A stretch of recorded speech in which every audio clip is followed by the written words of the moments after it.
السلام عليكم ورحمة الله وبركاته أصحابي سو dhawaada kulanti waxaan mar kale waa barnaamijkii caafimaadka maanta waxaan idin wadaa 6 shay oo ku keeni karta hadii aad gabar uurna aad tahay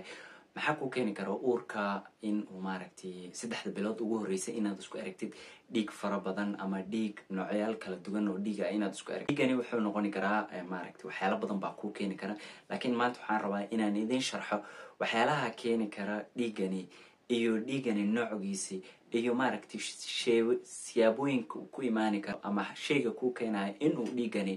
oo maaragtay noocyada uu kala yahay iyo xanuunka ku keenaya dhiigani soo dhawaada hadaba ha iloowina channelka subscribe like and share ka sartin hadana ugu gudgalna barnaamij 3 bilood ugu horeysa ama loo yaqaan first trimester bleeding-ka sidiis waxa uu badi u dhaca waqtiga 3 bilood ugu horeysa 3 bilood ugu horeyso oo gabadha uurka markay leedahay gaar ahaan gabdhaha ubuga ah waxa waa dhibaato oo maaragtay la soo ziyaada gabdhahani marka ama dumarkani marka dhiigani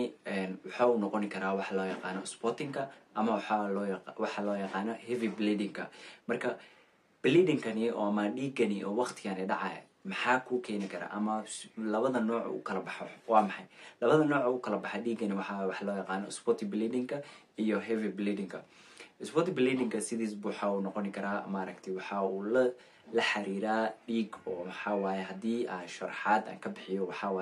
dhiig oo qafiif ah sidiisba maaragtay dhiig culusna maahan waa dhiig qafiif ah sidiisna waxa gabadha waxay isku aragtaa marka ay meeranayso inay dhiigan isku aragto dhiigani oo markaan barnaamijka u gadagalno waxaad arkaysaa waxyaalaha ku keeni kara dhiigani spotty bleeding-ka loo yaqaano dhiiga kale waxa loo yaqaan heavy bleeding-ka sidiis waxa dhiiga xoog zaa'id ah maaragtay oo gabadhii soo furnaysa dhiig zaa'id ah sidoo kale dhiigani waa dhiig guduud casaan zaa'id ah sidoo kale gabadhii waxa dhici karta dhiigani inuu xinjir oo la jiro waxyaalo clots la jiro marka dhiigani oo maaragtay heavy bleeding loo yaqaan iyo dhiig spotty bleeding-ka waxa keena waxyaalo kala duwan oo maaragtay stage-ka ugu horeeyay 3 bilood ugu horeeyay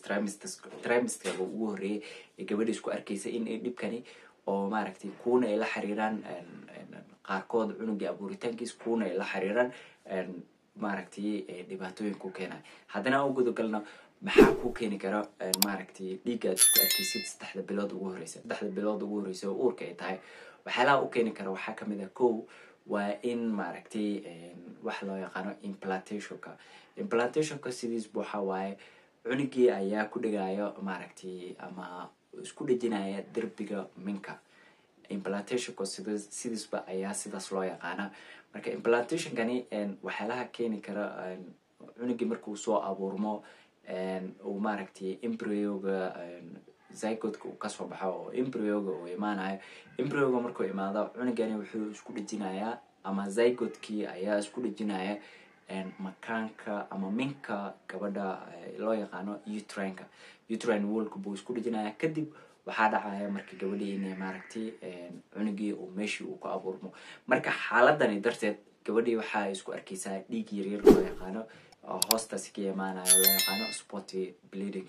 spotty bleeding-ka sidiis waxa uu noqon karaa nooc color ahaan hadii la yiraahdo pinkish buu noqonayaa dhiigani waa dhiig qafiif ah gabadhina waxay isku arkaysaa marka ay meeranayso ama in ay ku aragto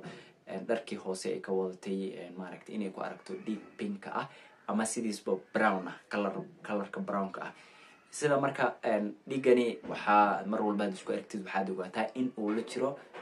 wax loo yaqaano ama uu ku keenayo implantation-ka maadaama aad uurad qaaday kadib aad isku arkaysid dhiigani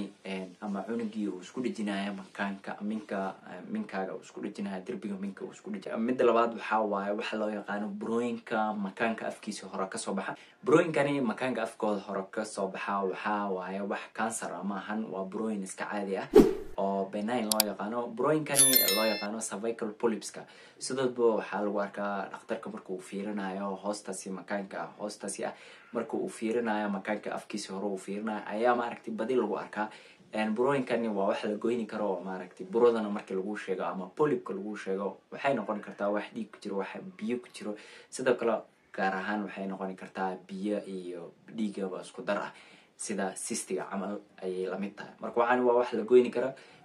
waana wax iska yar. shayga saddexaad oo ku keeni kara dhiigga 3 bilood ugu horreysay inaad isku aragtid dhiig badan ama dhiig yaryar waxaa kamid ah gabadhii hadday maaragtay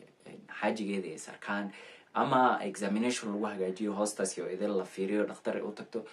kanina wuxuu ku keenaa labadan noocba waxay ku keeni karaan inaad dhiiggeed isku aragtid. shayaash kale ku keeni kara waxaa kamid ah gabadhii hadday uur mataana ay wado way isku arkaysaa dhibkani uurka mataanooyinka badi ayagana waxay keenaan inay gabadhii ay dilinto ama maaragtay dhiig zaa'id isku aragto. shayga shanaad waxaa waaye gabadhii inay isku aragto ama ay qaado uurka loo yaqaano ectopic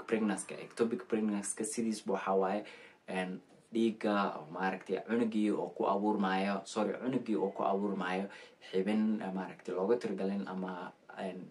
minka banaankiisa ku abuurmaayo. waxay noqon kartaa inuu tuubooyinkii cunugii uu ku abuurmo, waxay noqon kartaa inuu caloosh gudaha uu ku abuurmo cunugii, ama marar qaarkood waxaa dhici karta cunugii inuu ku abuurmo xataa dhanka beerka. marka gabadhii waxay isku arkaysaa xanuun zaa'ida, xanuun joogta ah iyo hoostaas iyo qabad zaa'ida, xanuun oo laga qabanaya dhankaas iyo hoosa ayay isku arkaysaa. dhiig zaa'id oo furushana way isku arkaysaa. ugu dambeyntii shayga lixaad ku keeni kara maaragtay inaad isku aragtid waxa loo yaqaano first trimester bleedingka ayaa kamid ah ama ugu badan ama most common ah ayaa waxaa waaye waxa loo yaqaano dilinka ama miscarriageka ama abortionka. sidiisba isagana uu keenayaa dhibkani gabadhii in maaragtay uu dhiig zaa'id u keeno. dilinku uu kala baxaa incomplete maaragtay missed waxyaalo badan buu kala baxaa, septic noocaal badan buu leeyahay. dilinkani wuxuu dhacaa 20 usbuuc ugu horeyso oo gabadha oo maaragtay ama 12 weeks between 12 to 20 weeks ugu horeeya ayuu gabadha ku dhacaa dilinkani. marka waxaad ogaataa intani shay waa waxyaalaha ku keeni kara in aad maaragtay isku arki kartid dilinka ugu horeeya ama dhiigga zaa'idka ah aad isku aragtid waqtiga 3 bilood uurka ugu horeysa aad leedahay ama uurkaaga 3 bilood ugu horeysa uurka marka aad qaadid inaad isku aragtid dhiigani in uu soo furmo. haddaba kiilowin channelka subscribe, like and share ka waxaan idin rajaynayaa sidaas iyo nabad.